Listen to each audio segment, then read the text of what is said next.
Hello guys, कैसे हैं आप सभी लोग। I hope all are fine. That's today story Shivnath. आज की जो कहानी है शिवनाथ नाम के लड़के की है, जो कि उत्तराखंड का रहने वाला था। पहाड़ों में उसका घर था और गोवा अपनी पढ़ाई के लिए गया हुआ था।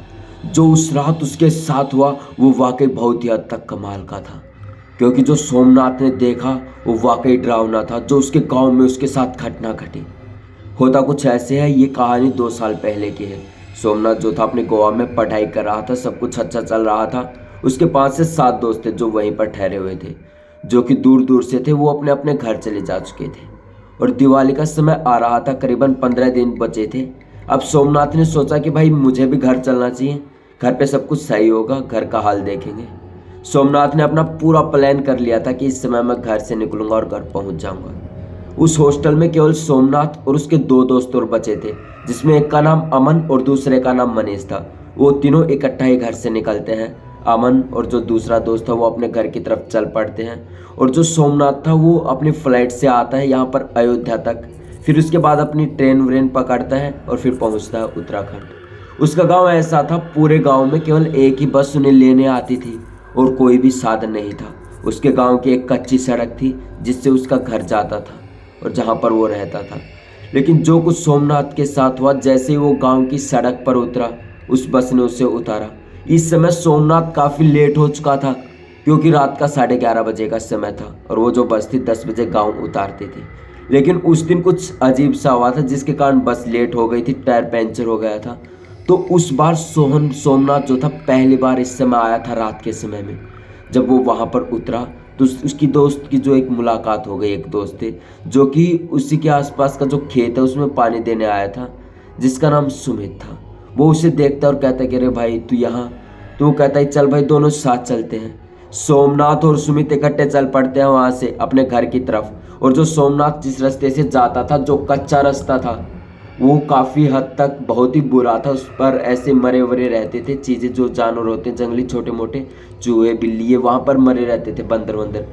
वो जगह इतनी गंदी थी कि इतनी बदबूदार, सोमनाथ बिल्कुल सहन नहीं कर सकता था।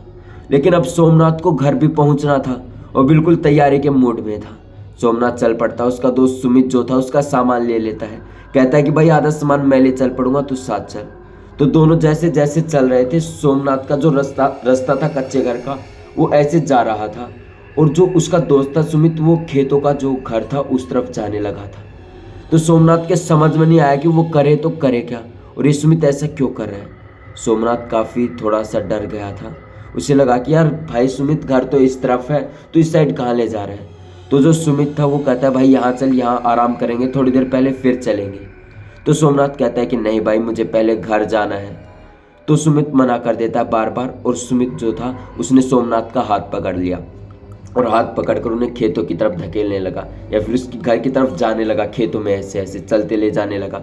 सोमनाथ डर गया था। सोमनाथ को समझ नहीं आया कि ये हो क्या रहा है। जो सुमित था धक्के से उसे ले जा रहा था खेत की तरफ। जैसे ही खेत में पहुंचा सुमित उसके सोमनाथ के साथ, सोमनाथ पहुंचा सुमित के साथ, वो काफ़ी अजीब लगा, क्योंकि सोमनाथ ने जो कुछ वहां पर देखा काफ़ी अजीब था। सोमनाथ जो भी देखा, सुमित ने उसका हाथ नहीं छोड़ा। फिर थोड़ी ही देर बाद सोमनाथ बेहोश हो गया।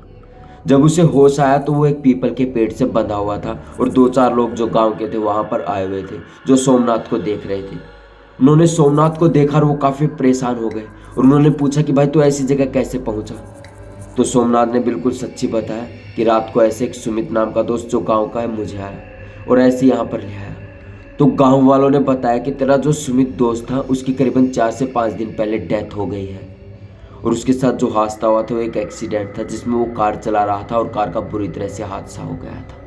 अब सोमनाथ को कुछ भी समझ नहीं आया। तब एक गांव वाले जो थे 4-5 मिलकर सोमनाथ को घर ले जाते हैं अपने पहाड़ पर, और वहाँ पर उसकी थोड़ी सी वो करवाते हैं, सेवा करते हैं, दूध वूध पिलाते हैं और पूछते हैं। उस दिन के बाद जो रात का समय है, उस समय के बाद गांव वाले भी रात को नहीं निकलते, क्योंकि उन्होंने सब कुछ देख लिया है कि रात के समय यहाँ पर कुछ भी हो सकता है। और एक ये जो कच्चा रास्ता है बहुत ही खराब है।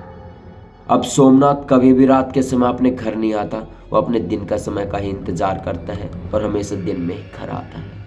तो दोस्तों ये थी आज की कहानी जो मैंने विजिट करी है। तो कमेंट बॉक्स में ज़रूर बताएं कि ये कहानी आपको कैसी लगी, और ऐसी कहानियाँ सुनने के लिए चैनल को सब्सक्राइब कर ले। तब तक के लिए जय हिंद। कल फिर से मिलेंगे एक और खौफनाक कहानी लेकर।